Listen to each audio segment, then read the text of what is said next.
Chief's been the chief for 3 years now, and we've made an annual event of updating the community on accomplishments and challenges in OPD. Keeping our neighborhoods safe and preventing crime remains top priority for our city government, so it's important that we are able to talk about some of the things that have gone on during the year. In 2006, we started a public safety initiative that added to the ranks of the police department and also updated our tools, technology, and training to allow us to be the best prepared police department in, if not the state of Florida, I think the entire Southeast. There's been a focus on hotspot policing, aggressively taking drugs and crime guns off the streets that has led to one of the most dramatic decreases in violent crime in, at least in my memory, in the city of Orlando.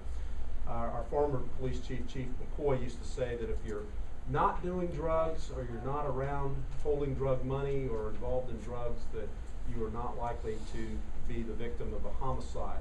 And while that is certainly true, we have certainly seen a decrease in the number of homicides related to that type of crime. We have seen an increase in homicides related to domestic violence, and we're very much focused on trying to prevent those, but they are some of the most difficult homicides to prevent, those that relate to domestic violence. But we have partnered with Harbor House through a number of different programs, Founding Fathers, which I'm a founding member of, Coaching Boys into Men, and the INVEST program, which is a partnership with OPD that allows OPD to involve victims of domestic violence with programs that Harbor House and other entities that combat domestic violence have. So we're taking a proactive approach to domestic violence. We're taking a proactive approach to policing in general. Chief will talk about the Palms, which I think has been probably one of the best achievements of proactive policing that we've had in a long time, and then a youth education program that we have also started. So I'm going to turn this show over to our police chief, Val Demings.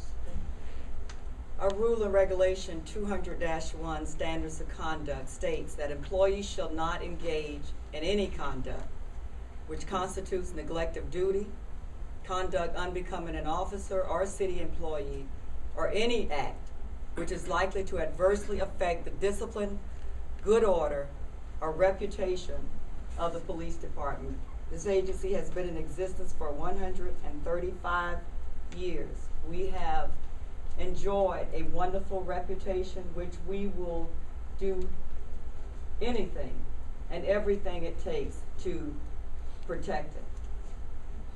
We had this year 2 officers that were arrested. One was convicted for 2 counts of money laundering. The other was charged with false imprisonment and battery. The charge was reduced to disorderly conduct. This is something that no department wants to see. No department needs it. But when it came to our attention, we dealt with it. This morning, our internal affairs section is here, and I can tell you that internal affairs and what they do is as much a part of helping us meet our goals as the officers who are aggressively arresting people and putting them in jail. We stand by our reputation, and we will protect it by any means necessary, by taking action when violations occur, taking action to correct it. Thank you, Wendy. And as you can see, in 2008, we had, these are incidences where officers were required to use force. In 2008, we had 540. 2009, 624. 2010 to date, we still have a few days to go, we've had 641 incidences where our officers had to use force. So by this slide, you can see that there's been a steady increase in violence perpetrated against police officers based on this number. And when you think about it, whenever we have to use force, not only are officers injured during that time, but suspects are injured too. Usually when that occurs, whether it's the officer or suspect, it usually goes pretty much unnoticed. I haven't seen a whole lot of news stories or reports or discussion when officers use force and officers are injured or suspects are injured. But this year we did see a whole lot of news stories and discussions when an 84-year-old man was injured while one of our officers tried to effect an arrest. When an 84-year-old man was injured when he refused to follow the lawful orders that were given by a police officer. Now, it's important to keep in mind that our officer was dispatched to a disturbance call. And whenever officers have to go hands-on, we make every effort. You can see the level of training that we have in defensive tactics compared to the state standard. We make every effort to minimize injury to the arrestee and to ourselves. Unfortunately, this year in the case involving the 84-year-old man, he was seriously injured. It was a disturbance call, and in our disturbance calls, we always dispatch 2 officers. I've had several meetings with my training staff, and we have sat around and discussed what happened. I've already indicated that the technique that was used by the officer was applied appropriately as he was trained. But because we never want to see anybody, an officer or an arrestee, regardless of how bad the offense or how minor the offense injured, we have talked about it. And keeping in mind it was a disturbance call, we always send 2 officers. And so we have made the decision in future cases when we have to deal with elderly persons, we will ensure that the second officer stays engaged and assists in controlling the individual. So in those cases, we can avoid having to take an elderly person or another person with special circumstances down to the ground. I'm not saying that that situation may never present itself.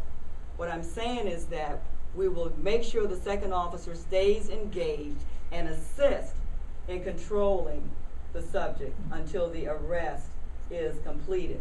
I believe in this particular case, since the individual, the 84-year-old arrestee, had paid the record driver, the primary officer and the secondary officer thought the disturbance was over, that it had been resolved.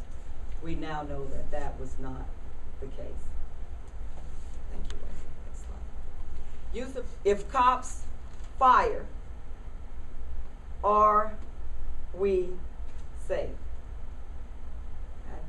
You know, as a police chief, I found this article very, very interesting. The headlines here: if cops fire, are we safe? Well, you know, I can tell you as a police chief, I mean, I'm not in the, I don't write articles, but as a police chief, you know, I would like you to consider maybe this would be a more befitting headline. If cops have to fire, are we safe? Or maybe the question, if cops don't fire, are we safe? Cops have to fire. We know that all hell is broken loose if cops have to fire. Are we safe? Or if cops don't fire, are we really safe? Now let's think about it. Who are we? Well, we are the thin blue line. Usually use that term at police memorials and at police funerals. But let's think about it. We are that thin blue line that stands between the innocent and a tragedy. The innocent and a person who will take your life with no thought. That's who we are, and that's what we do.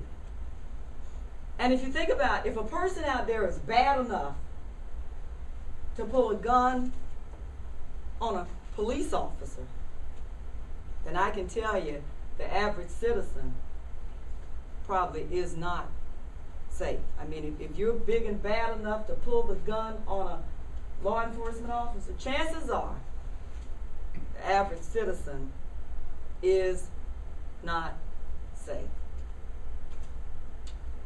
So I can tell you today, as we focus on the use of deadly force, the Orlando Police Department has and will continue to utilize the force necessary to stop the threat, because that's what we do, and that's what I believe this community expects us to do. I can guarantee you, based on the amount of training, if you pull a gun on an Orlando police officer, you point a gun at an Orlando police officer, we are going to shoot you. We look at these numbers. Go back, Wendy. 2010, we've had 6 instances of officers involved shootings. Let me share with you where they occurred. Let's go to the map.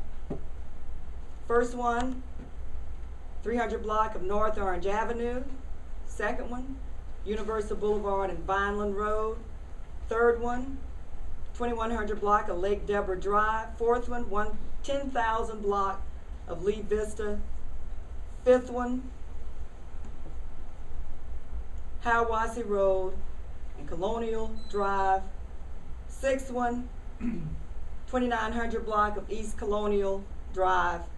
And you all know that on the 18th of this month, this past weekend, we had one at Jamil and Central. Back to the article, officers safe? Or if cops fire, are we safe? So I know there was a lot of discussion about innocent bystanders. You know, when police engage in operations, it's not pretty. It's usually ugly, because something has already gone drastically wrong. When you have to call the police, something has already gone drastically wrong. And there's discussion about innocent bystanders. Remember, we're the ones with all the rules. We're the ones who have to make sure that the backdrop is safe. We're the ones who have to make sure that innocent people are not injured.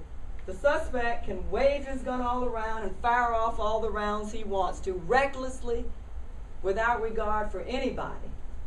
Never hear much discussion about that. He doesn't have any rules. We're the ones who have all the rules. So the best advice I can give when police are engaged in high-risk incidents is, because that's what we do. And if we have pulled our gun and is using deadly force, we have to do it. The best advice I can give anybody who's in the area, if you hear a commotion and you see the police with their guns drawn, I would suggest you run, duck, take cover, stay inside, stay away from any windows, and wait for further instructions. Now, our officers, you've seen the map of our firearms training. It's extensive. We take it very, very seriously. We don't take the use of deadly force lightly. Officers, believe it or not, don't like to use it. Remember, we're there to protect and serve and preserve life. It is one of the most stressful things officers can go through. They have to go to counseling. Many of them have to go back to counseling. But when they have to use it, I guarantee you they're prepared to use it. Our firearms training is 20 times above what the state requirement is. That increases our odds of hitting the target that we intend to hit. High risk, certainly. Dangerous, of course. Does it put people in danger, including us? Certainly. But our officers are trained to hit the target.